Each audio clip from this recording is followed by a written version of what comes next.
أولا وآخرا، والصلاة والسلام على حبيبه دائما وسرمدا. أما بعد، فأعوذ بالله من الشيطان الرجيم. بسم الله الرحمن الرحيم. وإذا ضربتم في الأرض فليس عليكم جناح أن تقصروا من الصلاة إن خفتم أن يفتنكم الذين كفروا إن الكافرين كانوا لكم عدوا مبينا. وإذا كنت فيهم فأقمت لهم الصلاة فلتقم طائفة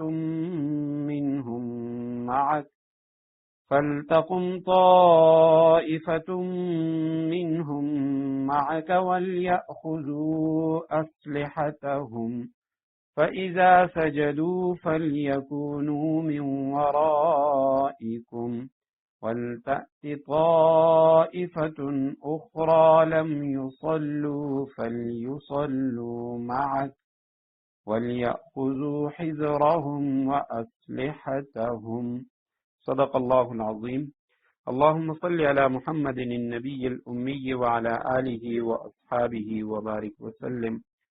رب اشرح لي صدري ويسر لي أمري واحلل عقدة من لساني يفقهوا قولي رب زدني علما. اللهم أرنا الحق حقا وارزقنا اتباعه وأرنا الباطل باطلا وارزقنا اجتنابه. سورہ نساء 15واں رکوع ہے اور 15ویں رکوع کی پہلی آیت کریمہ آیت نمبر 101.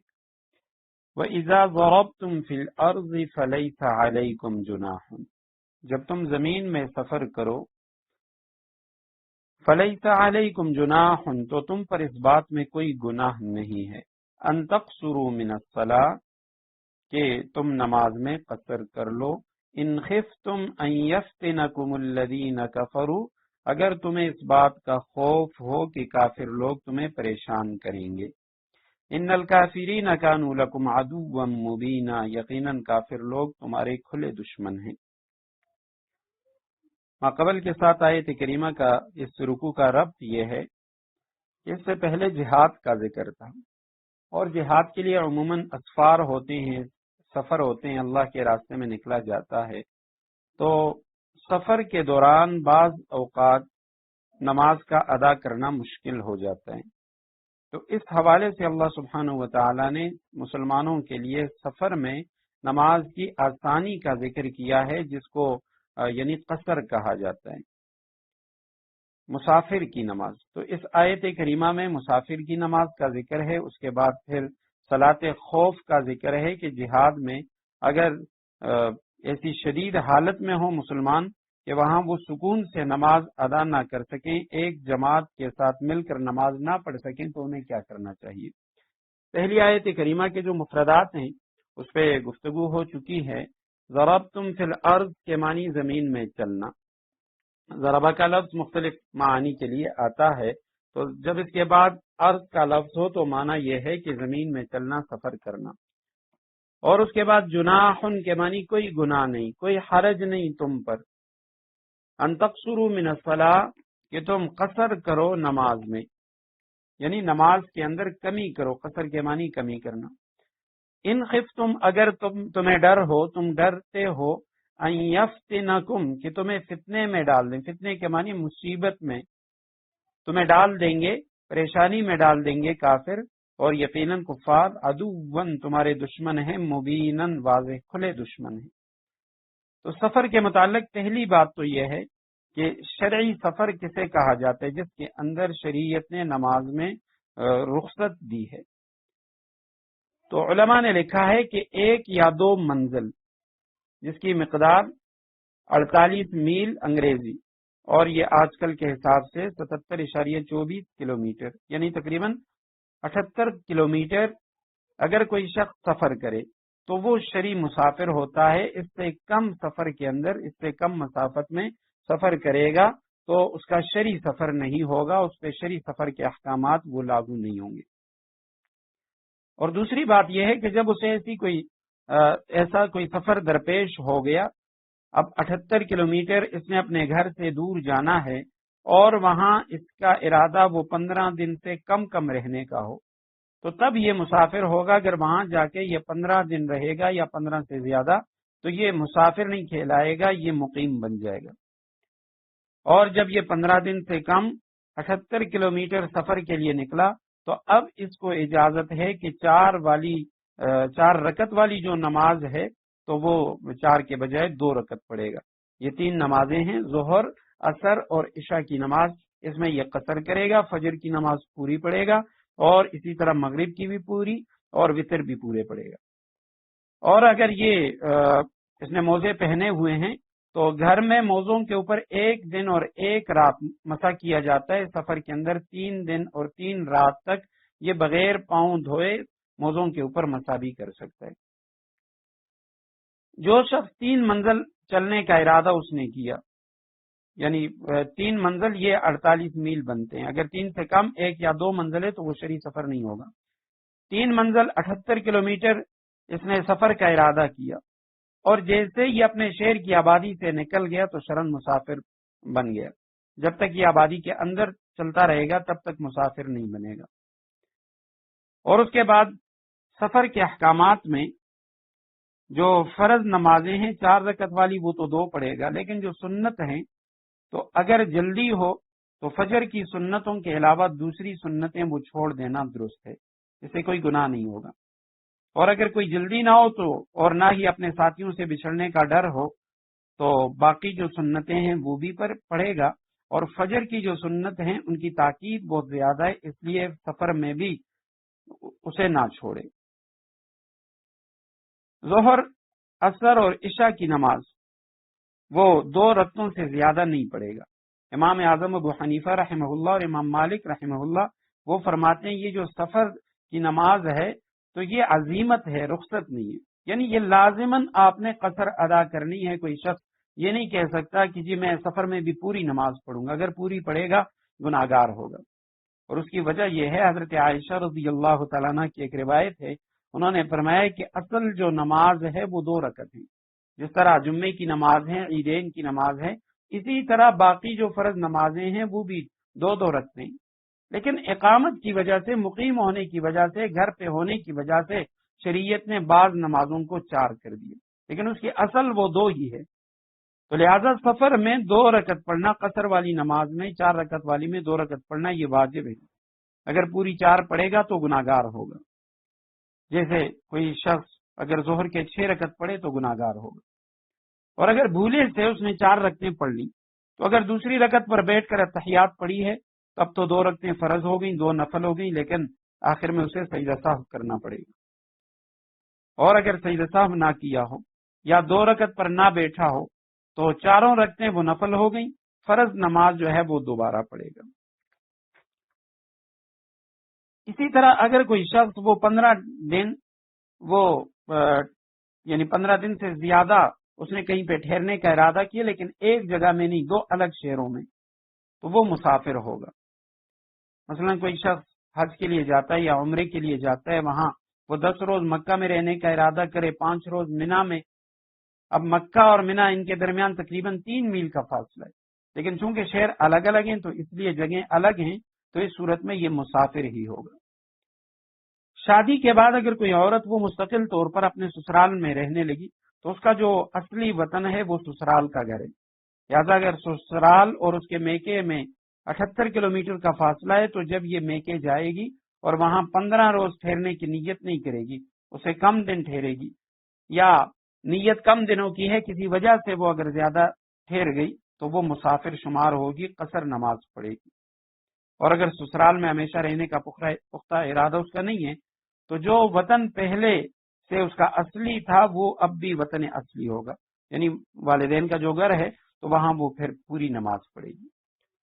تو یہ سفر کے متعلق 2-4 ضروری مسائل تھے جو میں نے عرض کیے۔ یہاں آیت کریمہ میں ایک لفظ ہے ان تقصروا من الصلاۃ ان خفتم ان یفتنوا، تم نماز قصر پڑھو اگر تمہیں ڈر ہو کہ کافر جو ہیں وہ تمہیں فتنے میں مبتلا کریں گے۔ تو یہ جو آخری فقرہ ہے ان خفتم، جیسا کہ نبی علیہ السلام کی احادیث وہ بھی پر گواہ ہے، نبی علیہ السلام کا عمل گواہ ہے، اور سارے اہل علم ان کا اتفاق ہے سوائے خوارج کے جو ظواہر ہیں ان کے، وہ فرماتے ہیں یہ جو اس کے ساتھ یہ جملہ ہے یہ شرط کے طور پہ نہیں ہے کہ صرف اسی حالت میں نماز قصر کی جائے، بلکہ اس فقرے میں نزول آیت کے وقت کی جو حالت تھی اس کا بیان ہے، چونکہ اس وقت نبی علیہ السلام اور صحابہ وہ خوف کی حالت میں تھے، جنگ کی حالت میں تھے، اس لیے اس آیت کریمہ کے اندر اس لفظ کا اضافہ فرمایا، ورنہ نماز کے اندر جو قصر ہے وہ ہر سفر کے لیے عام ہے،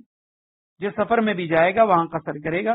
امام ابو حنیفہ رحمہ اللہ وہ فرماتے ہیں جو شخص جس سفر پہ ہو تو اس کے لیے قصر کرنا جائز ہے، البتہ امام شافعی رحمہ اللہ وہ فرماتے ہیں اگر کوئی شخص کسی گناہ کے سفر کے لیے جا رہا ہے تو اس میں اسے قصر کی اجازت نہیں ہوگی، کیونکہ وہ فرماتے ہیں یہ اللہ سبحانہ و تعالیٰ کی طرف سے ایک صدقہ ہے، ایک احسان ہے، اور گناہگار وہ اس کا مستحق نہیں ہے۔ لیکن امام صاحب فرماتے ہیں یہ عزیمت ہے، لازمی حکم ہے، جو بھی مسلمان جس شرعی سفر میں ہے چاہے اچھا سفر ہے یا برا، اس کے اندر اس کے لیے قصر کرنا وہ ضروری ہے اور لازم ہے۔ وَإِذَا كُنْتَ فِيهِمْ فَأَقَمْتَ لَهُمُ الصَّلَاةَ فَلْتَقُمْ طَائِفَةٌ مِّنْهُمْ مَعَكَ، اے پیغمبر صلی اللہ علیہ وسلم جب تم ان کے درمیان موجود ہو، فَأَقَمْتَ لَهُمُ الصَّلَاةَ تو انہیں نماز پڑھاؤ، فَلْتَقُمْ طَائِفَةٌ مِّنْهُمْ مَعَكَ، دشمن کے اب مقابلے میں ہیں، میدان جنگ میں ہیں، تو دشمن کا مقابلہ اب کیسے کیا جائے گا؟ جب صحابہ نبی علیہ السلام کے ساتھ نماز پڑھیں گے تو فرمایا دشمن سے مقابلے کے وقت نماز کا طریقہ یہ ہے فرض نماز کا کہ مسلمانوں کا ایک گروہ تمہارے ساتھ کھڑا ہو جائے، فَلْتَقُمْ طَائِفَةٌ مِّنْهُمْ مَعَكَ کہ ان مسلمانوں میں سے ایک گروہ وہ آپ کے ساتھ کھڑا ہو جائے، وَلْيَأْخُذُوا أَسْلِحَتَهُمْ اور اپنے ہتھیار ساتھ لے لے، فَإِذَا سَجَدُوا پھر جب یہ لوگ سجدہ کر چکیں، فَلْيَكُونُوا مِنْ وَرَائِكُمْ تو تمہارے پیچھے ہو جائیں، وَلْتَأْتِ طَائِفَةٌ أُخْرَى اور دوسرا گروہ وہ آ جائے، لَمْ يُصَلُّوا جس نے ابھی تک نماز نہیں پڑھی، فَلْيُصَلُّوا مَعَكَ وہ تمہارے ساتھ نماز پڑھے، وَلْيَأْخُذُوا حِذْرَهُمْ وَأَسْلِحَتَهُمْ اور وہ اپنے ساتھ اپنے بچاؤ کا سامان اور اپنے ہتھیار لے لے۔ وَدَّ الَّذِينَ كَفَرُوا کافر لوگ یہ چاہتے ہیں لَوْ تَغْفُلُونَ عَنْ أَسْلِحَتِكُمْ کہ تم اپنے ہتھیاروں سے جب غافل ہو جاؤ، وَأَمْتِعَتِكُمْ اور اپنے سامان سے غافل ہو جاؤ، فَيَمِيلُونَ عَلَيْكُمْ بس وہ تم پر ٹوٹ پڑیں، مَيْلَةً وَاحِدَةً ایک دم، تو وہ ایک دم تم پہ ٹوٹ پڑیں، یکبارگی تم پر حملہ کریں، وَلَا جُنَاحَ عَلَيْكُمْ اور تم پر کوئی گناہ نہیں ہے، ان کان بکم اذن اگر تمہیں کوئی تکلیف ہو، من مطر بارش کی وجہ سے، او کنتم مرضی یا تم بیمار ہو، تو تم پر کوئی گناہ نہیں، کس بات میں؟ ان تضعوا یہ کہ تم اتار دو، اسلحتکم اپنے ہتھیار، وخذوا حذرکم ہاں اپنے بچاؤ کا سامان ساتھ لے لو، ان اللہ اعد للکافرین عذابا مہینا بے شک اللہ نے کافروں کے لیے ذلت والا عذاب تیار کر رکھا ہے۔ وَإِذَا اور جب كُنْتَ آپ ہوں فیہم ان میں، یعنی آپ صحابہ میں موجود ہوں، فَأَقَمْتَ بس آپ نماز پڑھیں، یعنی نماز کا قیام کریں، نماز کو قائم کریں، لہم ان صحابہ کے لیے، فَلْتَقُمْ پس چاہیے کہ آ جائے کھڑا ہو جائے، طائفتن ایک گروہ، منہم ان صحابہ میں سے، معک آپ کے ساتھ ایک گروہ آپ کے ساتھ کھڑا ہو جائے نماز کے لیے، وَلْيَأْخُذُوا اور انہیں چاہیے کہ وہ لے لیں، أَسْلِحَتَهُمْ اپنا اسلحہ، اپنا جو ہتھیار ہے وہ بھی اپنے ساتھ لے لیں، فَإِذَا پس جب سجدوا یہ آپ کے ساتھ سجدہ کر لیں، یعنی سجدہ کر چکے ہیں، رکعت مکمل کر لیں، فَلْيَكُونُوا پس چاہیے کہ یہ ہو جائیں، مِنْ وَرَائِكُمْ آپ کے پیچھے، یعنی یہ پیچھے چلے جائیں کفار کی طرف، وَلْتَأْتِ اور چاہیے کہ آ جائے، عطا یاتی سے ہے تأتی، تو آ جائے، طائفتن اخرى دوسرا گروہ، لم یصلوا یصلون ہے لم اوپر آگے، لم یصلوا نہیں پڑھی انہوں نے نماز، ماضی منفی کے معنی میں ہو جاتے یہ مضارع، فلیصلوا پس انہیں چاہیے وہ نماز پڑھیں معک آپ کے ساتھ، ولیأخذوا اور وہ لے لیں، حذرہم واسلحتہم دونوں چیزیں، حذر اپنے بچاؤ کا سامان، اسلحتہم اپنا اسلحہ وہ بھی لے لیں۔ ود یبدو کے معنی چاہنا، پسند کرتے ہیں، چاہتے ہیں یہ کافر، لو تغفلون اگر تم غافل ہو جاؤ، عن اسلحتکم اپنے اسلحہ سے، وامتعاتکم امتع متاع کی جمع سامان کو کہا جاتا ہے، تم اپنے سامان اور اسلحہ سے غافل ہو جاؤ، فیمیلون پس وہ مائل ہو جائیں، مال یمیل میلن کے معنی حملہ کرنا، میلتن واحدتن یک بارگی حملہ، مال یمیلو کے اصل معنی ہے جھک جانا، میلان ہونا، ادھر ادھر مڑ جانا۔ تو جب مال علا اس کے بعد علا کا لفظ آ جائے تو اس کا معنی ہوتا ہے حملہ کرنا، جیسے یہاں فیمیلون علیکم وہ تم پر مائل ہو جائیں، یعنی تم پر حملہ کریں، میلتن واحدتن یک بارگی حملہ۔ ولا جناح علیکم کوئی گناہ نہیں تم پہ، انکان اگر ہو بکم تمہارے ساتھ، تم پر اذن کوئی تکلیف، تم کسی تکلیف میں ہو، پریشان ہو، من مطر مطر بارش کو کہتے ہیں، او کن تم مرضى یا تم بیمار ہو، تو تم پر کوئی گناہ نہیں، انتظعوا کہ تم رکھ لو، اتار دو، اسلحتکم اپنے ہتھیار، لیکن وخذوا خضرکم ہاں اپنا بچاؤ کا جو سامان ہے وہ لازماً لے لو، دشمن پر حملے کا ہتھیار وہ رکھ لو، لیکن اپنے بچاؤ کے لیے جو زرہ وغیرہ تو وہ اپنے پاس رکھو، خود وہ پہنے رہو۔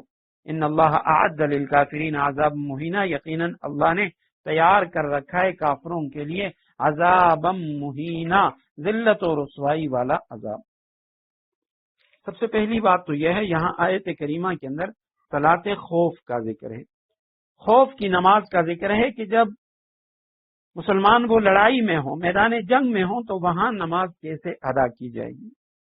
ایک بات تو یہ ہے اگر دوران جنگ خدا نخواستہ ایسی حالت ہے کہ مسلمانوں کو بالکل موقع نہیں ملتا، اگر کچھ مسلمان یعنی مختلف ٹولیوں کی شکل میں بھی وہ نماز ادا کرتے ہیں، تب بھی کفار کی طرف سے حملے کا خطرہ ہے، تو اس صورت میں وہ نماز کو مؤخر کریں گے، اور آخر میں جب ان کو موقع ملے گا اس وقت ان نمازوں کی قضا کریں گے، جیسے آپ صلی اللہ علیہ وسلم نے غزوہ خندق کے موقع پہ کیا۔ آپ صلی اللہ علیہ وسلم کی نمازیں قضا ہو گئی تھی، صحابہ کے ساتھ آپ صلی اللہ علیہ وسلم نے ان کی قضا کی۔ دوسری بات یہ ہے کہ عام اگر ہر شخص اکیلے نماز پڑھ سکتا ہے تو سورہ بقرہ میں ہم اس حوالے سے پڑھ چکے ہیں، وَإِنْ خِفْتُمْ فَرِجَالًا أَوْ رُكْبَانًا، کہ تم پیدل یعنی زمین پہ نماز پڑھو، اکیلے یا سواریوں کے اوپر نماز پڑھو، وہاں اس کا ذکر ہے۔ لیکن اگر جماعت کے ساتھ، یہ جو صورت یہاں آیت کریمہ میں بیان ہوئی ہے یہ نبی علیہ السلام سے متعلق ہے کہ آپ صلی اللہ علیہ وسلم میدان جنگ میں ہیں، اب صحابہ کرام جب آپ صلی اللہ علیہ وسلم جماعت کرائیں گے تو صحابہ میں سے کوئی بھی صحابی ایسا نہیں ہے جو یہ نہ چاہے کہ ہم اللہ کے رسول کے ساتھ جماعت میں شریک نہ ہوں، ہر صحابی کی یہ چاہت ہوگی۔ اب کوئی اور وہ نبی علیہ السلام کی موجودگی میں جماعت بھی نہیں کرا سکتا کہ جی ایک جماعت وہ نبی علیہ السلام کروا لیں اور دوسری جماعت وہ کوئی اور صحابی، تو آپ صلی اللہ علیہ وسلم کے پیچھے اب ہر صحابی وہ چاہے گا کہ میں نبی علیہ السلام ہی کے ساتھ جماعت سے نماز پڑھوں، تو اب اس صورت میں دشمن کی طرف سے خطرہ بھی ہے کہ وہ حملہ کر لیں۔ روایات میں آتا ہے کہ آپ صلی اللہ علیہ وسلم نے غزوہ ذات الرقاع میں، غزوہ ذات الرقاع، اس غزوے کو ذات الرقاع اس لیے کہا جاتا ہے کہ مسلمان وہ پیدل چلنے کی وجہ سے ان کے پاؤں زخمی ہو گئے اور انہوں نے اس کے اوپر کپڑے لپیٹ لیے، تو جو چیتڑے ہیں ان کو عربی میں رقاع کہتے ہیں، اور بعض علماء نے لکھا ہے کہ جس علاقے کی طرف آپ صلی اللہ علیہ وسلم گئے تھے، خیبر فتح کرنے کے بعد بنو انمار، ثعلب اور محارب وہاں کے جو بدو تھے، تو ان کی طرف آپ صلی اللہ علیہ وسلم مقام نخلا کا رخ کیا تھا، تو وہاں کی زمین اور پہاڑ وہ مختلف رنگ کے تھے، تو گویا وہ یوں نظر آ رہے تھے جیسے پیوند لگے ہوں، تو اس وجہ سے بعد نے کہا اس غزوے کا نام ذات الرقاع پڑا۔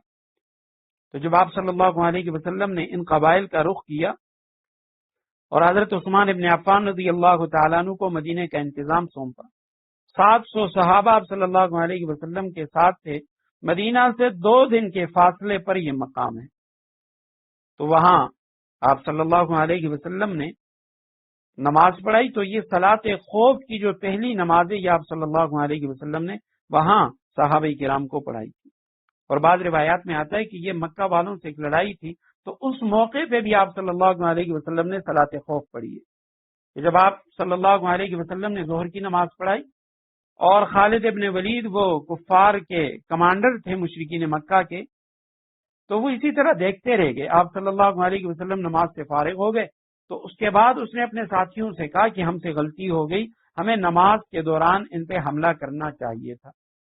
اور پھر کہنے لگے ابھی ان کی ایک اور نماز آنے والی ہے جو ان کو اپنی جانوں اور مالوں سے زیادہ قیمتی ہے، تو لہٰذا جب یہ عصر کی نماز میں کھڑے ہو جائیں گے تو ہم ان پہ حملہ کر لیں گے. تو اللہ سبحانہ و تعالیٰ نے اس وقت صلاۃ خوف کا حکم نازل کیا کہ بھئی جب آپ جنگ میں ہیں دشمن سے مقابلے کے وقت تو آپ نماز کیسے ادا کریں گے. اور یہ غزوہ ذات الرقاع یہ وہی مشہور غزوہ ہے جس میں وہ ایک مشہور واقعہ پیش آیا کہ آپ صلی اللہ علیہ وسلم اور صحابہ کرام جب تھکے ہوئے واپس آ رہے تھے تو راستے میں سایہ دار درختوں کے نیچے آپ صلی اللہ علیہ وسلم نے پڑاؤ ڈالا اور اپنی تلوار لٹکا کر سو گئے. صحابہ کرام وہ بھی درختوں کے سائے میں وہ لیٹ گئے. تو اتنے میں ایک مشرک آیا اور اس نے رسول اللہ صلی اللہ علیہ وسلم کی تلوار لے لی اور آپ صلی اللہ علیہ وسلم کے سامنے آ کے کھڑا ہو گیا اور وہ جو تلوار تھی وہ آپ صلی اللہ علیہ وسلم کی وہ اس کے ہاتھ میں تھی. تو آپ صلی اللہ علیہ وسلم سے کہنے لگے یا محمد من یمنعک منی، تجھے آج مجھ سے کون بچائے گا. تو جیسے ہی آپ صلی اللہ علیہ وسلم نے اس کی طرف دیکھا آپ صلی اللہ علیہ وسلم نے صرف یہ جملہ ارشاد فرمایا اللہ. تو فرمایا آپ صلی اللہ علیہ وسلم کی زبان نبوت سے مبارک زبان سے یہ کلمات اتنی جلال کے ساتھ نکلے کہ لفظ اللہ سنتے ہی وہ کافر تھر تھر کانپنے لگا اور اس کے ہاتھ سے وہ تلوار گر گئی. آپ صلی اللہ علیہ وسلم نے تلوار لی اور اسے پوچھا ہاں من یمنعک منی، اب تجھ کو مجھ سے کون بچائے گا. تو وہ کہنے لگا آپ بڑے اچھے احسان کرنے والے، اچھے پکڑنے والے. پھر آپ صلی اللہ علیہ وسلم نے اس کو اسلام کی دعوت دی. بعض علماء نے لکھا ہے وہ مسلمان ہوا، بعد نے لکھا وہ مسلمان تو نہیں ہوا لیکن اس نے یہ عہد کیا کہ وہ آپ صلی اللہ علیہ وسلم سے لڑائی کرے گا، لڑنے والوں کا ساتھ دے گا. تو یہ اسی غزوہ ذات الرقاع میں جو سن 7 ہجری میں غزوہ خیبر کے بعد پیش آیا تھا، یہ اس غزوے کا واقعہ، اور اس میں آپ صلی اللہ علیہ وسلم نے یہ صلاۃ خوف ادا کی تھی. اب اس کا طریقہ یہ ہے جس طرح آیت کریمہ میں بتلایا گیا، علماء نے اس کی مختلف صورتیں لکھی ہیں، حدیث میں بھی مختلف آتی ہے کہ بعض روایات میں تو یہ آتا ہے کہ آپ صلی اللہ علیہ وسلم نے صحابہ کرام کو 2 گروہوں میں تقسیم کیا. ایک گروہ وہ دشمن کے مقابلے میں کھڑا ہے اور دوسرا آپ صلی اللہ علیہ وسلم کے ساتھ نماز میں. پہلے گروہ کو آپ صلی اللہ علیہ وسلم نے 2 رکعتیں پڑھائیں اور پھر اس کے بعد دوسرے رکعت کا سجدہ کرنے کے بعد تحیات کے بعد وہ لوگ چلے گئے. وہ دشمن کے سامنے وہاں محاذ پہ کھڑے ہو گئے اور جو پہلا گروہ تھا وہ آ گیا وہاں پہ، جو دوسرا گروہ وہ آیا اور انہوں نے نبی علیہ السلام کے ساتھ 2 رکعتیں ادا کی. اس کے بعد وہ لوگ چلے گئے دشمن کے مقابلے کے لیے اور پہلا گروہ واپس آیا، انہوں نے اپنی 2 رکعتیں ادا کی. اور اس کے بعد پھر وہ دوسرا والا گروہ آیا اور انہوں نے 2 رکعتیں، اس طرح 4 رکعتیں ان کی ہو گئیں، 4 رکعت نبی علیہ السلام کی ہوگی. جبکہ بعض روایات میں یہ آتا ہے کہ آپ صلی اللہ علیہ وسلم نے ان کو ایک رکعت پڑھائی. جیسے یہاں فرمایا فَإِذَا سَجَدُوا فَلْيَكُونُوا مِنْ وَرَائِكُمْ کہ جب وہ سجدہ کر لیں تو اس کے بعد وہ چلے جائیں.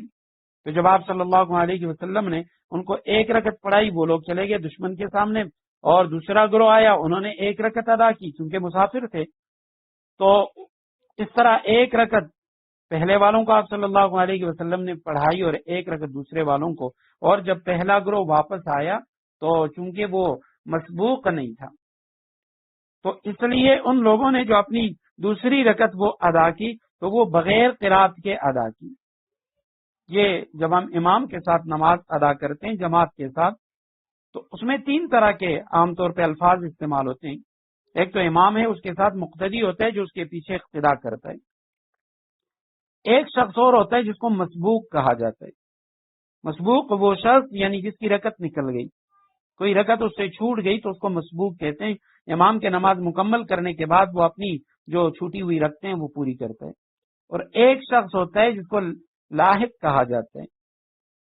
تو اب یہ وہ شخص ہے کہ جو شروع سے امام کے ساتھ شامل ہے لیکن درمیان میں کسی وجہ سے اسے رکعت چھوٹ گئی، خدا نخواستہ نماز کے درمیان نکسیر پھوٹ پڑی. اب اس سے تو وضو ٹوٹ جاتا ہے لیکن نماز کے دوران حکم یہ ہے کہ یہ فوراً چلا جائے اور پھر اگر اس کی نکسیر بند ہو گئی، اس نے سر پہ پانی ڈال دیا، وضو بنا کے واپس آئے تو جتنی رکعتیں وہ پہلی پڑھ چکا ہے وہ ہو گئی، اب امام کے ساتھ جیسے ہی شامل ہوا درمیان میں جو رکعتیں نکل گئی ہیں ان کو ادا کرے۔ تو اسی طرح یہ لوگ جب انہوں نے پہلی رکعت نبی علیہ السلام کے ساتھ ان کو مل گئی، دوسری رکعت میں دوسرا گروہ آیا تو جب یہ اپنی دوسری رکعت ادا کریں گے تو یہ کھڑے ہو جائیں گے، قیام کریں گے اور فاتحہ اور قرات نہیں پڑھیں گے، بس رکوع میں چلے جائیں گے اور رکوع کی تسبیحات پڑھیں گے۔ دوسرا گروہ جو ہے وہ جب دوسری رکعت ادا کرنے کے بعد اپنی ان کی جو چھوٹی ہوئی پہلی رکعت وہ ادا کریں گے، تو چونکہ وہ مسبوق ہیں، ان کی پہلی رکعت نکل گئی ہے، لہٰذا وہ اس میں فاتحہ بھی پڑھیں گے، قرات بھی کریں گے اور اس کے بعد بقیہ اپنی جو نماز ہے وہ مکمل کریں گے۔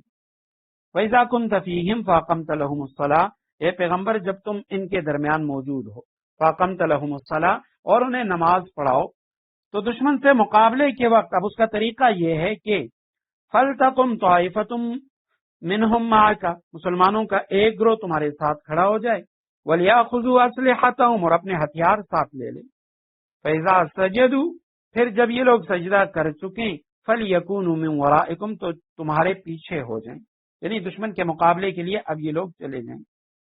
وَلْتَأْتِ طَائِفَةٌ أُخْرَىٰ اور دوسرا گروہ وہ آ جائے، لم یصلوا جس نے ابھی تک نماز نہیں پڑھی ہو، فَلْيُصَلُّوا مَعَكَ اور وہ تمہارے ساتھ نماز پڑھے، وَلْيَأْخُذُوا حِذْرَهُمْ وَأَسْلِحَتَهُمْ وہ اپنے ساتھ اپنے بچاؤ کا سامان اور ہتھیار لے لیں۔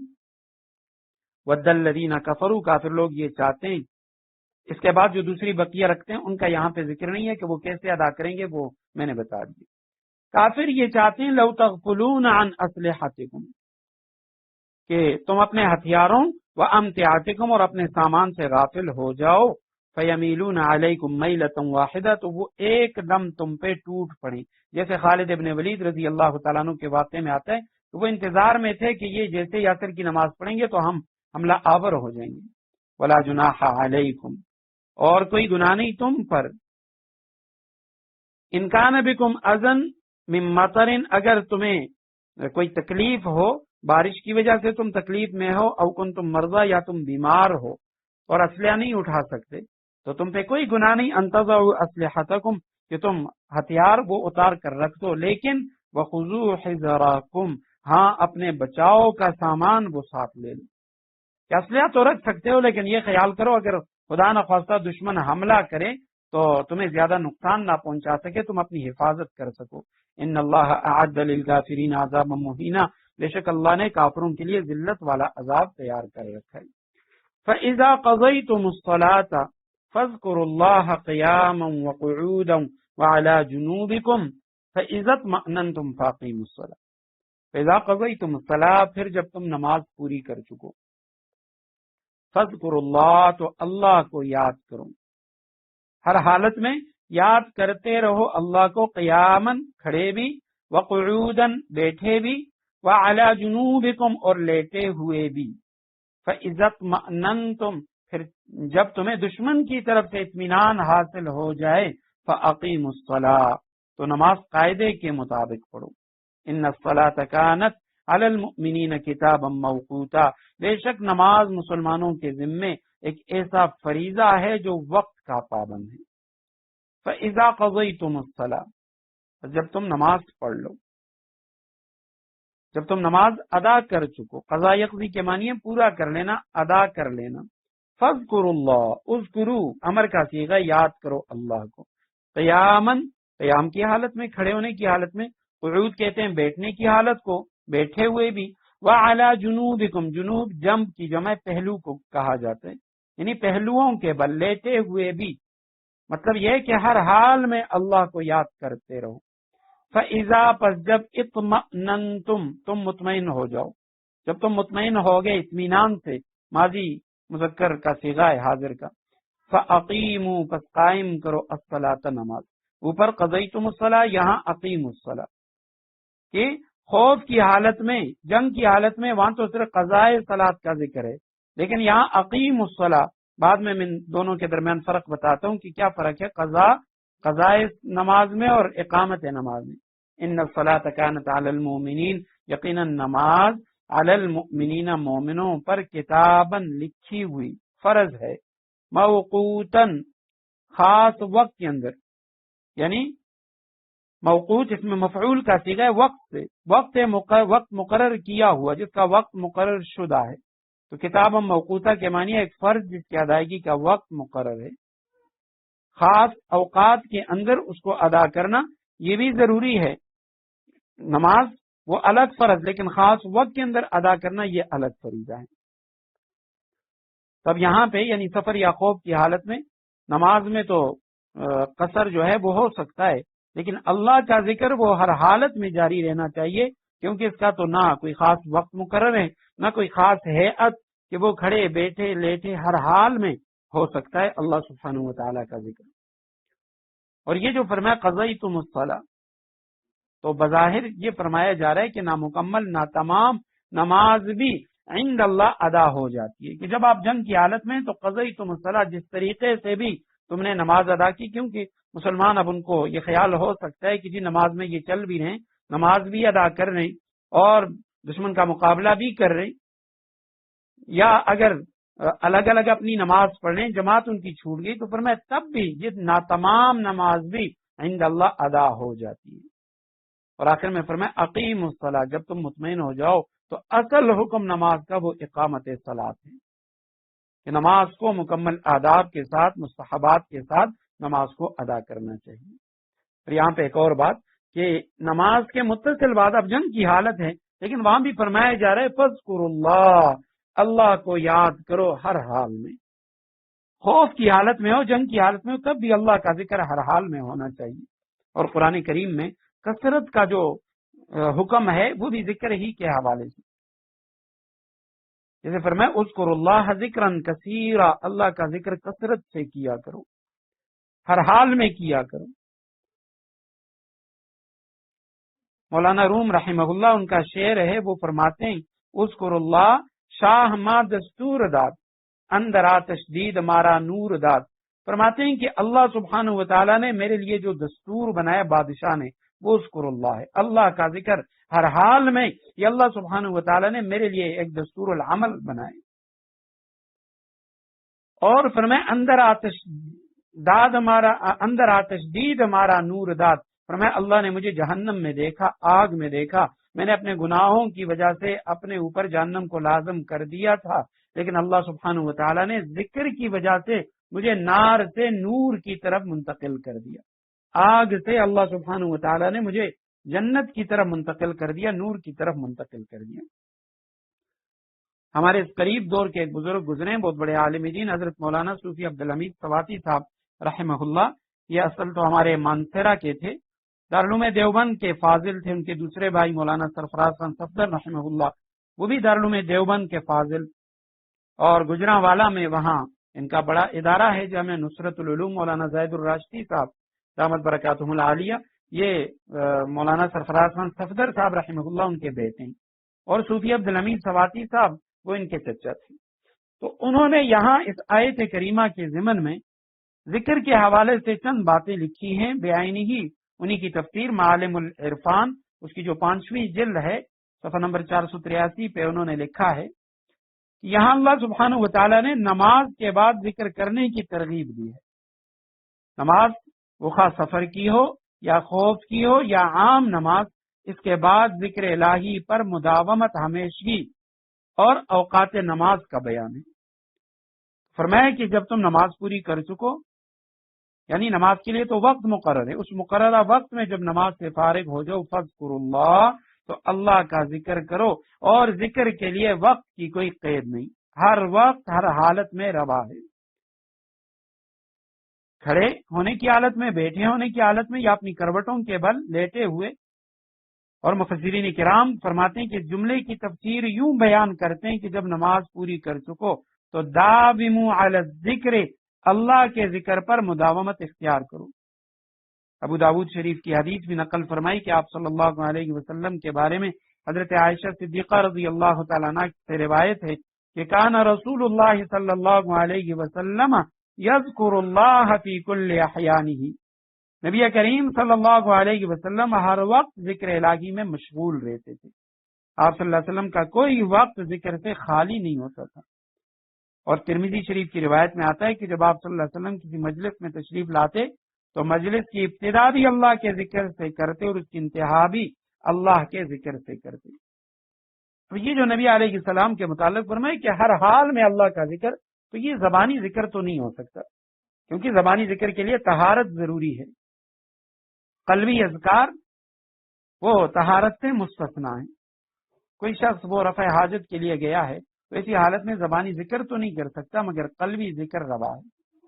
اور یہیں پہ حضرت نے لکھا ہے، امام ابوبکر جساس رحمہ اللہ بہت بڑے حنفی عالم گزرے جنہوں نے قرآن کریم پہ، احکام القرآن پہ ان کی بہت بڑی تفسیر ہے. قرآن کریم میں جہاں کئی احکامات ہیں وہ انہوں نے لکھے ہوئے. تو وہ فرماتے ہیں کہ قلب یا روح کے ساتھ ذکر کرنے کا مطلب یہ ہے کہ انسان اللہ تعالیٰ کی نعمتوں میں غور و فکر کرے، اس کے انعامات اور نشانیوں کو یاد کرے. جب ایسا کرے گا تو اللہ تعالیٰ کی معرفت حاصل ہوگی، اس کی وحدانیت، قدرت کاملہ اور حکمت بالغہ اور اس کی صفات کو پہچانے گا. فرمایا یہی قلبی ذکر اور عبادت ہے.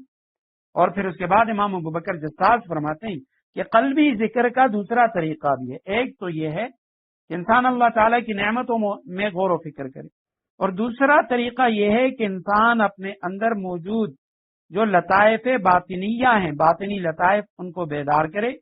اور فرمائے انسانی جسم میں 19 باطنی لطائف ہیں یا 19 مرکز ہیں جس کا تعلق اس کے قلب و روح کے ساتھ ہوتا ہے. فرمائے جب انسان خوب محنت کرتا ہے تو اس کے لطائف بیدار ہو کر ذکر الہی میں مشغول ہو جاتے ہیں. امام ابوبکر جساس رحمہ اللہ انہوں نے قلبی ذکر کے یہ 2 طریقے بتائیں.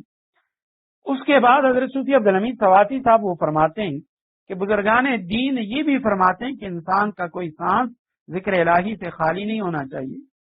نفی اس بات کا ذکر لا الہ الا اللہ کے ذریعے کرے یا صرف ذکر جلالہ اللہ اس کا ذکر کرے، یعنی آدھا ذکر سانس لیتے وقت ہو اور آدھا سانس ختم ہوتے وقت.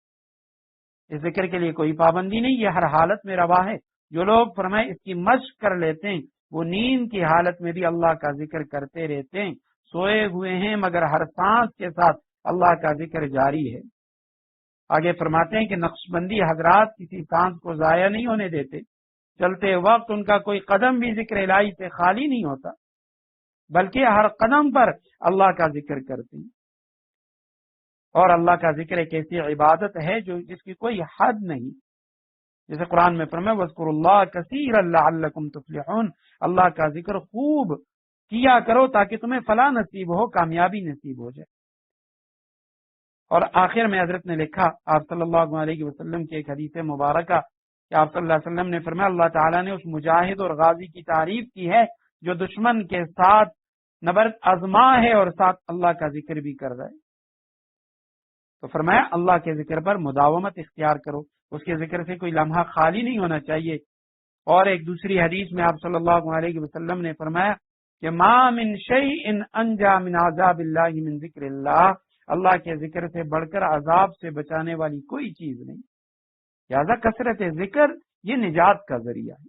تو یہاں چونکہ حضرت نے ہمارا جو اپنا سلسلہ نقشبندیہ ویسیہ اس کا جو ذکر کا طریقہ ہے کہ ہر سانس میں اللہ سبحانہ و تعالیٰ کا نام لیا جائے، تو بعض لوگ جو ہیں جو یا بعض ناواقف علماء جن کو اس چیز کا علم نہیں ہوتا تو وہ فتویٰ دے دیتے ہیں کہ جی یہ کیسا ذکر کر رہے ہیں، یہ کس طرح کا ذکر ہے. تو اس لیے حضرت صوفی عبدالحمید سواتی صاحب رحمہ اللہ ان کی جو تفسیر ہے اس کی 5ویں جلد میں حضرت نے اس پہ مکمل بحث کی ہے کہ یہ نقشبندی حضرات یہ ان کا شیوا ہے کہ ہر سانس میں اللہ سبحانہ و تعالیٰ کا نام لیتے ہیں. حضرت شاہ ولی اللہ محدث دہلوی رحمہ اللہ وہ اپنے والد صاحب حضرت شاہ عبد الرحیم کے حوالے سے فرماتے ہیں کہ میرے والد صاحب فرمایا کرتے تھے کہ ابتدائی سلوک میں بیت ہونے کے شروع کے دنوں میں فرمایا میں نے اس طرح اس کی مشق کی تھی کہ میں ہر سانس میں لا الہ الا اللہ 200 مرتبہ کہا کرتا تھا.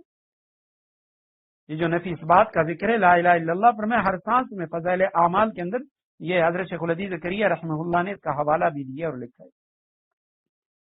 فرمایا فَإِذَا قَضَيْتُمُ الصَّلَاةَ فَاذْكُرُوا اللَّهَ قِيَامًا وَقُعُودًا وَعَلَى جُنُوبِكُمْ، جب نماز سے فارغ ہو جاؤ تو نماز سے فارغ ہونے کے بعد اللہ سبحانہ و تعالیٰ کا ذکر کرو، ہر حال میں، کھڑے بیٹھے لیٹے جس حالت میں بھی ہو. اور فیضت معنن تم فاقیم الصلاح، پھر جب تمہیں دشمن کی طرف سے اطمینان حاصل ہو جائے تو نماز قاعدے کے مطابق پڑھو. ان الصلاۃ کانت علی المؤمنین کتابا موقوتا، یقیناً نماز وہ مسلمانوں پر فرض ہے موقوتا، وقت کی پابندی کے ساتھ. نماز مسلمانوں کے ذمے ایک ایسا فریضہ ہے جو وقت کا پابند ہے کہ وقت پر وہ نماز کو ادا کریں گے، اور یہ لازم ہے.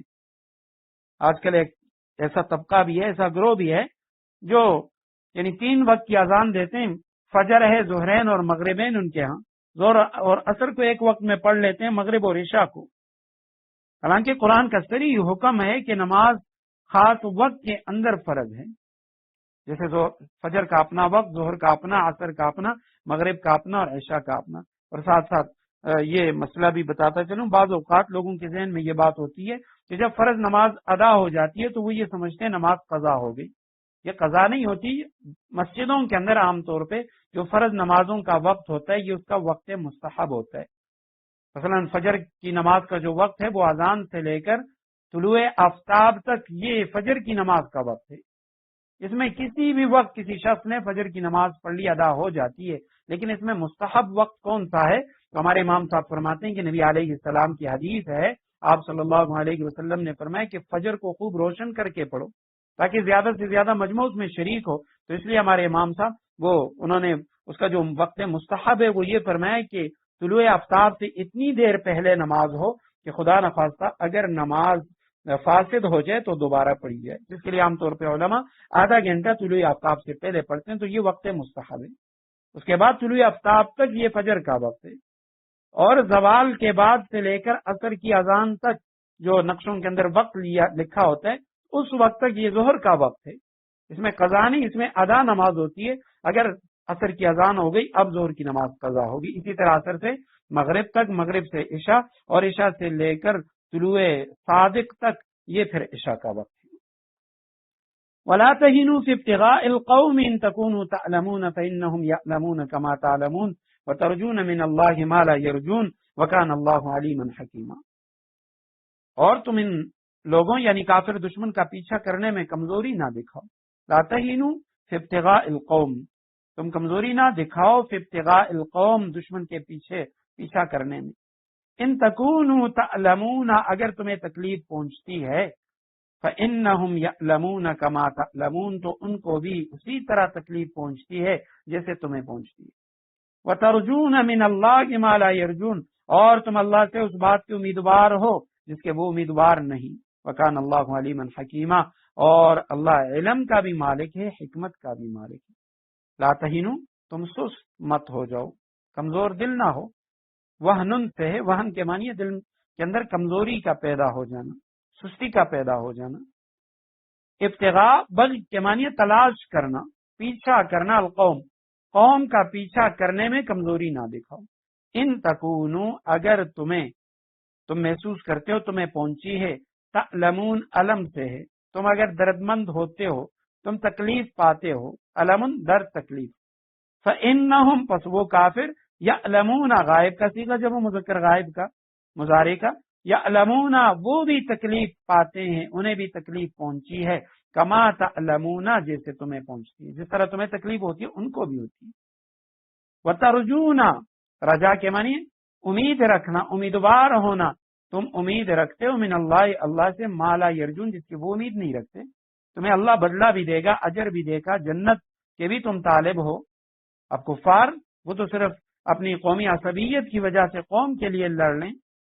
وکان اللہ علیما حکیما، اور اللہ سبحانہ وتعالی علم کا بھی مالک ہے، حکمت کا بھی مالک ہے.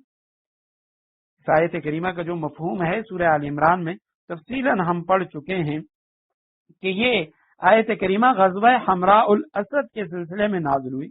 جب آپ صلی اللہ علیہ وسلم غزوہ احد کے بعد، جیسے ابو سفیان نے کہا تھا کہ بدر پر ہمارا مقابلہ ہوگا، آپ صلی اللہ علیہ وسلم جب واپس آئے تو آپ صلی اللہ علیہ وسلم نے محسوس کیا کہ عین ممکن ہے کہ چونکہ ہم میں سے بہت سارے دوست صحابہ وہ شہید ہو گئے، کچھ زخمی ہیں، تو ہو سکتا ہے کہ ابو سفیان جو ابھی تو واپس چلا گیا ہے کہ لیکن وہ رات کو حملہ کر لے. تو آپ صلی اللہ علیہ وسلم نے رات کو مدینہ میں پہرا بھی بٹھایا، اور صبح آپ صلی اللہ علیہ وسلم نے صحابہ سے فرمایا کہ اللہ کے راستے میں نکلو تاکہ ہم ان کے پیچھے چلے جائیں، کہیں ایسا نہ ہو یہ لوگ واپس نہ جائیں. ابو سفیان نے واپسی کا ارادہ کر لیا تھا. جب اس کو پتا چلا کہ آپ صلی اللہ علیہ وسلم ہماری طرف نکلیں، ہمارے پیچھے نکلیں، تو تب وہ لوگ جو ہیں وہ ڈر گئے مکہ والے اور وہ واپس چلے گئے. تو ان آیات کا نزول اس موقع پہ کہ جب یہ صحابہ یہ زخمی حالت میں تھے اور آپ صلی اللہ علیہ وسلم نے انہیں حکم دیا کہ تم نکلو اللہ کے راستے میں مشرکین کے اس لشکر ابو سفیان کے لشکر کے پیچھے. تو اس موقع پہ بعض صحابہ ان کے دل میں یہ بات آئی کہ ہمیں تو بڑے زخم پہنچے، ہم تکلیف میں ہیں، پریشانی میں ہیں. تو اللہ سبحانہ و تعالیٰ نے فرمایا انہیں بھی تو زخم پہنچے اور انہیں بھی تو اسی طرح تکلیف ہوتی ہے جس طرح تمہیں تکلیف ہو رہی ہے. اور ساتھ ساتھ ترجون من اللہ کی مالا یرجون، تم تو اللہ سے فتح کے بھی امیدوار ہو کہ اللہ ہماری مدد فرمائیں گے، مال غنیمت کے بھی امیدوار ہو اور جنت کے بھی امیدوار ہو. اگر خدا نخواستہ اللہ کے راستے میں قتل ہو جاتے ہو تو تب تمہیں شہادت کا مرتبہ ملتا ہے، اور اگر زندہ واپس آتے ہو تو غازی بن کے آتے ہو، اور آخرت کا وعدہ وہ تمہارے ساتھ ہے. کفار وہ اس چیز کے امیدوار نہیں. وکان اللہ علیما حکیما، اللہ سبحانہ و تعالی علم کا بھی مالک ہے، سب کچھ جانتا ہے، حکمت کا بھی مالک ہے. سورہ نساء 15واں رکوع مکمل ہو گیا. آگے 16واں رکوع ہے انا انزلنا الیک الکتاب بالحق لتحکم بین الناس بما اراک اللہ ولا تکن للخائنین خصیما. بے شک ہم نے حق پر مشتمل کتاب تم پر اس لیے اتاری ہے لتحکم بین الناس، تاکہ تم لوگوں کے درمیان فیصلے کرو، بما اراک اللہ، اس طریقے کے مطابق جو اللہ نے تم کو سمجھا دیا ہے. ولا تکن للخائنین خصیما، اور تم خیانت کرنے والوں کے طرفدار نہ بنو، خیانت کرنے والوں کی طرفداری نہ کرو. اس سے پہلے کئی رکوعات کے اندر منافقین کا تذکرہ ہم نے پڑھا. یہ صلاۃ خوف کا ذکر تھا، جہاد کا ذکر، اس سے پہلے منافقین ہی کا تذکرہ تھا. کچھ نے ہجرت نہیں کی اور اپنے علاقوں میں رہے، کچھ آئے اور واپس چلے گئے، نبی علیہ السلام کو دھوکہ دینے کی کوشش کی. تو اب یہاں سے اس رکوع کے اندر بھی منافقین ہی کا ایک واقعہ ہے کہ بے شک ہم نے حق پر مشتمل کتاب تم پر نازل کی. انا انزلنا الیک، یقیناً ہم نے اتاری. انزال اور تنزیل یہ دو لفظ ہیں. انزل ینزل، انزال باب فعال سے، اس کے معنی یکبارگی نازل کرنا. تو چونکہ قرآن کریم لوح محفوظ سے یہ آسمان دنیا کا جو آسمان ہے اس پر یکبارگی نازل ہوا لیلۃ القدر میں، اور پھر وہاں سے تدریجاً آہستہ آہستہ 23 سال کے عرصے میں نبی علیہ السلام پر اس کا نزول ہوا. تو جہاں قرآن کا وہ لوح محفوظ سے نزول کا تذکرہ آتا ہے تو وہاں انزال کا لفظ آتا ہے، یکبارگی نازل میں. اور جہاں نبی علیہ السلام پہ تھوڑا تھوڑا نازل ہوا اس کا ذکر آتا ہے تو اس کے لیے تنزیل کا لفظ آتا ہے. انا انزلنا الیک الکتاب بالحق، بے شک ہم نے حق پر مشتمل کتاب تم پر نازل کی. لتحکما، اس لیے تاکہ آپ فیصلہ کریں، بین الناس، لوگوں کے درمیان، بما اراک اللہ، جو اللہ نے تم کو سمجھا دیا ہے. اراکا کا معنی دکھایا تجھ کو، یعنی جو حقیقت حال کا علم خدا نے تمہیں عطا کیا ہے. ولا تکن، اور آپ نہ بنے، للخائنین خصیما، خائنین خیانت کرنے والوں کے لیے. خائن خیانت کرنے والا، خائنین اس کی جمع، خیانت کرنے والوں کے لیے آپ جھگڑا کرنے والا نہ بنے. خصیم طرفدار کو کہا جاتا ہے، کسی کی طرف سے لڑنا، وکالت کرنا. تو لا تکن للخائنین خصیما، تم خیانت کرنے والوں کی طرفداری نہ کرو، ان کے طرفدار نہ بنو. تو یہاں سب سے پہلے ایک ویسے یعنی آیت کریمہ قرآن کی تمام آیات ان کا حکم عام ہوتا ہے. تو یہ آیتیں بھی اگرچہ عام ہدایتوں پر مشتمل ہیں مگر ایک خاص واقعے میں یہ نازل ہوئی ہیں. مدینہ منورہ میں بنو ظفر ایک قبیلہ تھا، بنو عبیرق اس کی یعنی اس میں ایک خاندان تھا بنی ظفر کا. تو اس کے یہ بنو عبیرق جو ہیں، عبیرق نامی شخص کے 3 بیٹے تھے، بشر، بشیر، بعد میں بشیر لکھا ہے، اور مبشر. ان میں 2 جو بھائی تھے وہ سچے مسلمان تھے، ایک منافق تھا. اب یہ منافق کون تھا؟ تو بعد نے اس کا نام بشر لکھا ہے، بعد نے طعمہ نام کہا ہے، اور بعد نے بشیر کہا ہے. ترمذی اور حاکم جو حدیث کی کتابیں ہیں اس میں اس کا نام بشیر یا بشیر مذکور ہے. اور علامہ ابن جریر طبری نے اور امام بغوی رحمہ اللہ جو تفسیر اور حدیث کے امام ہیں انہوں نے یہ دوسرا لفظ طعمہ کا جو لفظ ہے یہ لکھا ہے۔ اب یہ جو شخص ہے یہ منافق تھا، اس کا ایک پڑوسی تھا حضرت رفاعہ رضی اللہ تعالیٰ عنہ اس کا نام تھا، اور حضرت رفاعہ رضی اللہ تعالیٰ عنہ بوڑھے ہو چکے تھے، تو اس دور میں چونکہ مدینہ منورہ میں بھی ابھی حالت ایسی نہیں تھی کہ صحابہ کرام پہ زیادہ مالداری نہیں تھی، تو اکثر ان کی جو خوراک ہے وہ کھجوریں اور اسی طرح جو اس کا جو آٹا ہے تو وہ ہوتا تھا۔ یہ صحابی بوڑھے ہو چکے تھے اور انہوں نے شام سے قافلے میں کچھ گندم کا آٹا وہ آ گیا تھا، انہوں نے اپنے لیے لے لیا۔ حضرت رفاعہ ابن زید رضی اللہ تعالیٰ عنہ مالدار صحابی تھے، اور انہوں نے وہ گندم کے آٹے کی جو بوری تھی وہ بالاخانے میں رکھ دی، اور اس کے ساتھ انہوں نے یعنی کچھ اور چیزیں تلوار وغیرہ وہ بھی رکھ دی۔ تو اب اس کا یہ جو پڑوسی تھا منافق، تو اس نے رات کو حضرت رفاعہ رضی اللہ تعالیٰ عنہ کے گھر میں وہاں نقب لگائی، اور آٹے کی جو بوری تھی اور اس کے ساتھ جو ہتھیار تھے تو وہ انہوں نے چوری کر لیے، اور اس کے بعد یہ جب اٹھا کے اپنے گھر لے آئے تو انہیں پتہ نہیں تھا وہ جو آٹے کی بوری تھی اس کے اندر کہیں سوراخ تھا، جس کی وجہ سے راستے میں بھی تھوڑا تھوڑا آٹا گرتا گیا۔ جب یہ اپنے گھر پہنچا، اس نے کچھ آٹا لیا، انہوں نے پکایا، باقی جو بوری تھی وہ ایک یہودی زید ابن سمین اس کا نام تھا، اس یہودی کے گھر لے گئے اور اسے کہا کہ یہ تمہارے پاس میری امانت ہے، میں تم سے لے جاؤں گا۔ اب جب صبح ہوئی، حضرت رفاعہ رضی اللہ تعالیٰ عنہ ان کو پتا چلا، یہ قتادہ بن نعمان رضی اللہ تعالیٰ عنہ اس کے چچا ہیں، تو بوڑھے تھے، انہوں نے اپنے بھتیجے قتادہ بن نعمان سے کہا کہ ہمارے رات کو ہماری جو آٹے کی بوری تھی وہ کسی نے چوری کر لی، اس کے ساتھ ہتھیار وہ بھی لے گئے۔ تو جب ارد گرد پتا چلا تو پڑوس میں کسی نے بتایا کہ یہ جو آپ کے پڑوسی ہیں یہ بنو عبیرق، تو یہ تو ہیں غریب، لیکن رات کو ان کے ہاں آگ جل رہی تھی اور معلوم ہو رہا تھا کہ ان لوگوں نے رات کو اپنے گھر کچھ پکایا ہے۔ تو وہاں سے حضرت رفاعہ رضی اللہ تعالیٰ عنہ کو شک ہوا اور انہوں نے کہا کہ انہوں نے چوری کی ہے۔ تو فوری طور پہ اس بنو عبیرق کا یہ جو خاندان تھا، بشر منافق، اس نے حضرت لبید ابن سہل رضی اللہ تعالیٰ عنہ اس پہ الزام لگایا کہ اس نے چوری کی ہے۔ یہ اپنی بوری اور وہ جو ہتھیار تھے اس کو بچانے کے لیے جو چوری اس نے کی تھی، تو اس پہ جب الزام لگایا، وہ ایک مخلص صحابی تھے، انہوں نے تلوار نکالی اور کہنے لگے کہ جو مجھ پہ الزام لگائے گا اگر ثبوت نہیں دے گا میں اس کا سر قلم کر دوں گا۔ تو اس نے آہستہ سے اس صحابی کو کہا کہ میں نے ویسے یہ بات کی ہے اور مجھے پتا ہے کہ تم چور نہیں ہو، تم خاموش ہو جاؤ۔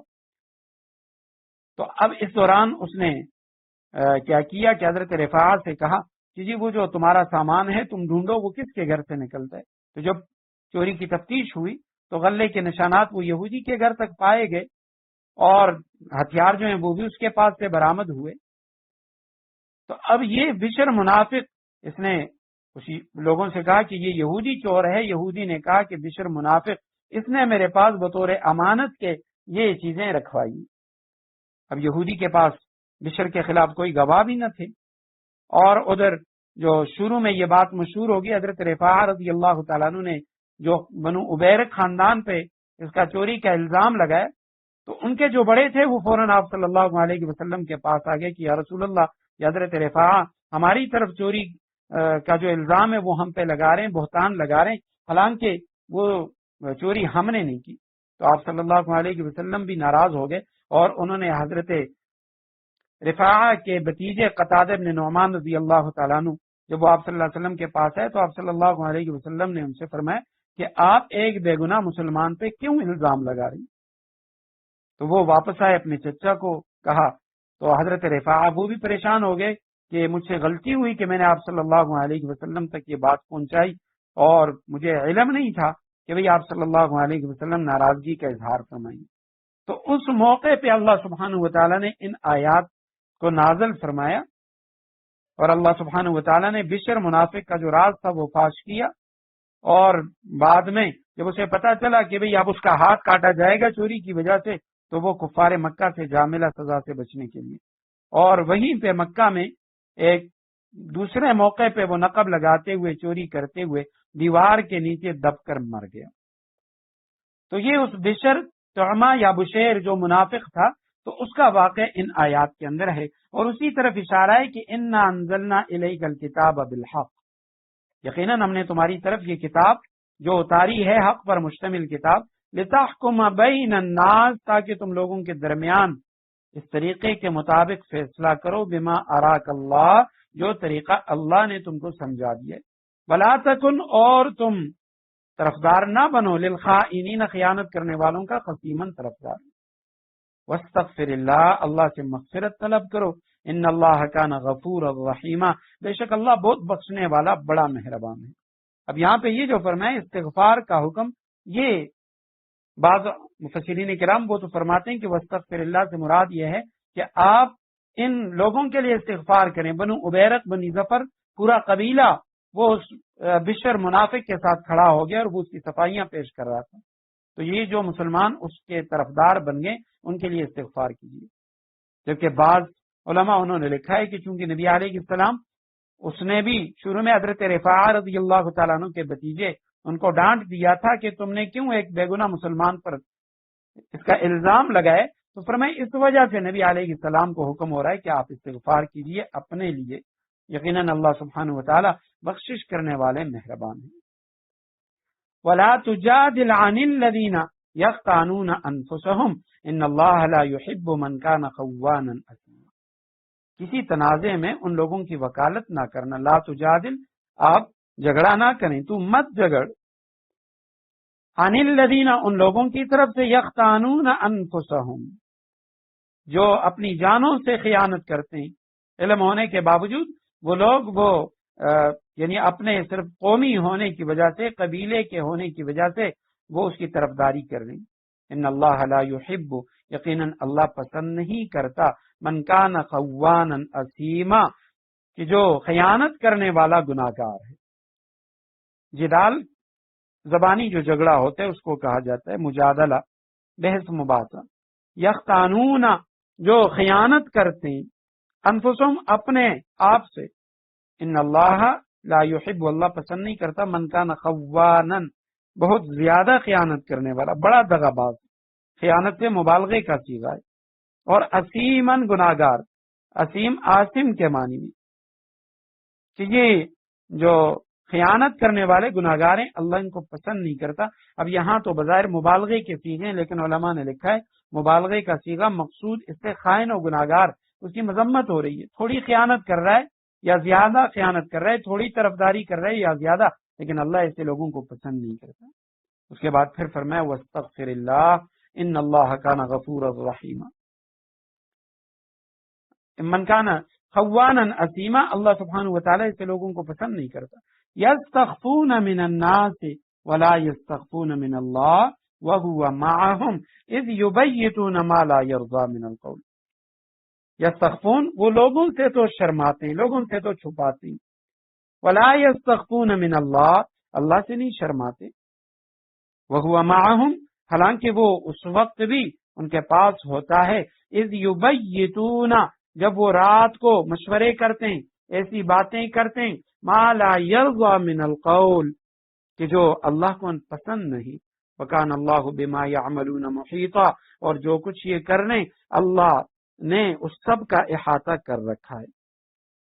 یستخفون من الناس، یہ لوگوں سے چھپاتے ہیں، استخفاء کے معنی چھپانا بھی ہے، اور اسی طرح اس کے معنی شرم کرنا، کہ لوگوں سے تو شرماتے، ان کے سامنے گناہ نہیں کرتے، لیکن اللہ سے نہیں چھپاتے، اللہ سے چھپا نہیں سکتے، وہ ان کے ساتھ ہے ہر حال میں۔